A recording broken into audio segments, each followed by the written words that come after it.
Moi, je suis le chemin, la vérité et la vie, puisque vous me connaissez, vous connaîtrez aussi mon Père.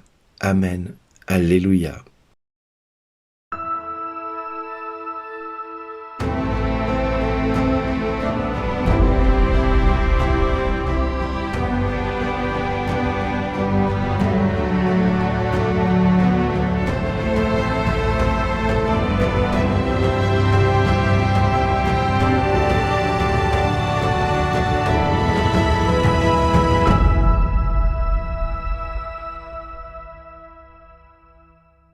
Aujourd'hui, le message vous est adressé par Bernard Dille.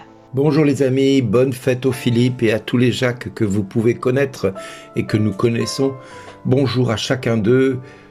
Vraiment, l'Évangile aujourd'hui nous montre cette conversation que Jésus avait avec ses apôtres.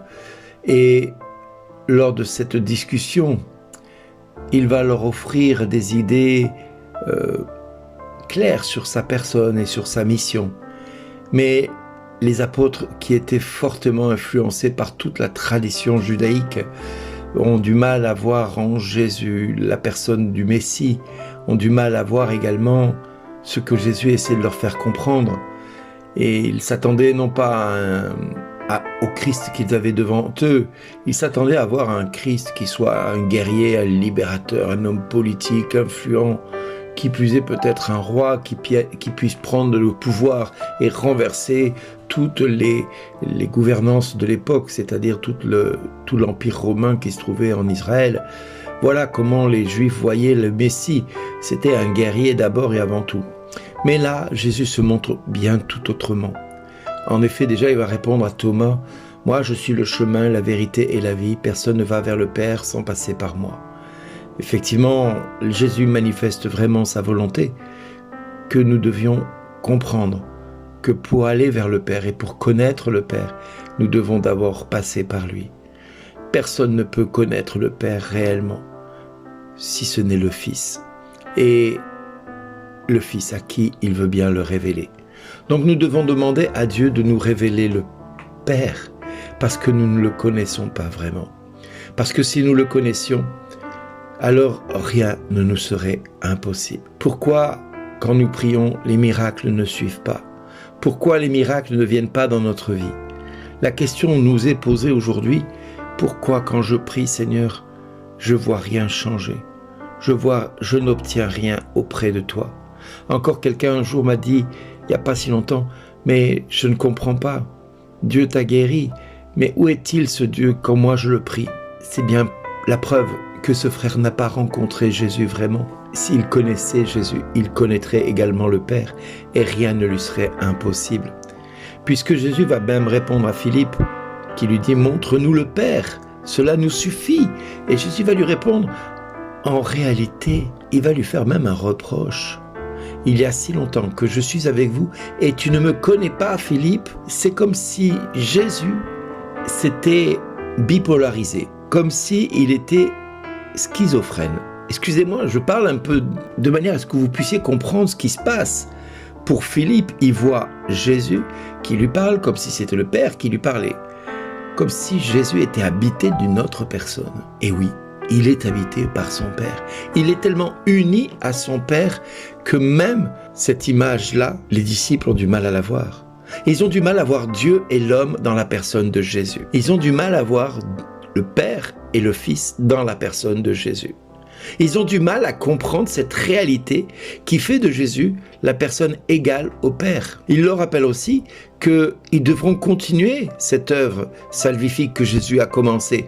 Et pour cela, il leur concède un pouvoir incommensurable, que le clergé a largement mis en doute et refuse aujourd'hui de mettre en pratique. Il est vrai que si nous avions conscience du pouvoir qui nous a été remis à nous les membres du clergé, mais également à tous les membres de l'Église, alors Jésus nous concède le fait qu'il sera tous les jours à nos côtés et que tout ce que nous demanderons en son nom au Père, il nous l'accordera. Donc, si nous ne voyons pas les miracles s'accomplir, posons-nous la question, est-ce que nous demeurons en Dieu le Fils?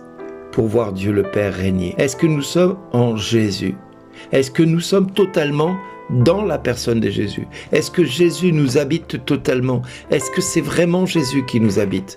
Parce que si Jésus nous habite, alors le diable n'a plus aucun pouvoir sur nous. Il ne peut plus rien contre nous. Mais si Jésus ne nous habite pas totalement, alors le diable a encore des droits sur notre vie. Et il continue à diriger notre vie et à nous faire douter de la personne et du pouvoir qui nous a été confié. Oui, le pouvoir incommensurable de faire des miracles. Le pouvoir incommensurable de faire quelque chose qui nous semble impossible à nos yeux. Oui, Jésus nous dit bien, « Je suis le chemin, la vérité, la vie ». Et par ces mots sans équivoque, le Seigneur nous a montré le vrai sentier qui mène au bonheur éternel. Il nous déclare, et il le déclare à tous les hommes, mais il rappelle à chacun de nous que si chacun de nous vivons en Christ et Christ en nous, alors le Père demeure en nous comme il demeure dans le Fils. Et comme il demeure dans le Fils, il demeure automatiquement en nous. Et pour cela, il a fait de nous le temple du Saint-Esprit pour que nous gardions bien à l'esprit cette réalité venue d'en haut. En effet, n'oublions jamais ce que Jésus nous laisse comme promesse. Celui qui croit en moi accomplira les mêmes œuvres que moi. C'est une promesse incommensurable et nous doutons de cela. Il accomplira même de plus grandes parce que je pars vers le Père. C'est une réalité qui dépasse notre entendement et pourtant c'est la vérité. C'est celle que Jésus nous a laissée comme testament. Tout ce que vous demanderez. Il n'est pas demandé si vous demandez ceci ou cela en invoquant mon nom. Non, tout ce que vous demanderez en invoquant mon nom, je le ferai afin que le Père soit glorifié dans le Fils. Si vous me demandez quelque chose, et là il dit vraiment n'importe quoi en clair, si vous me donnez n'importe quoi en invoquant mon nom, moi je le ferai parce que je ne pourrai pas faire autrement.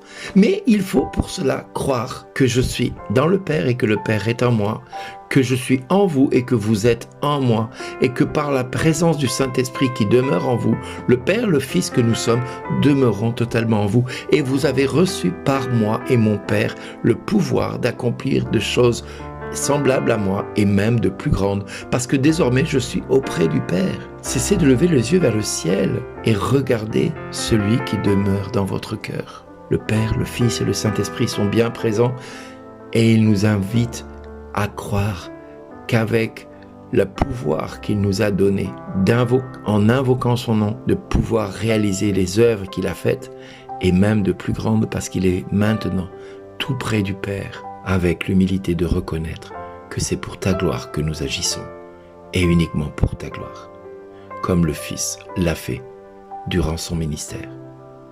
Amen. Merci d'exister.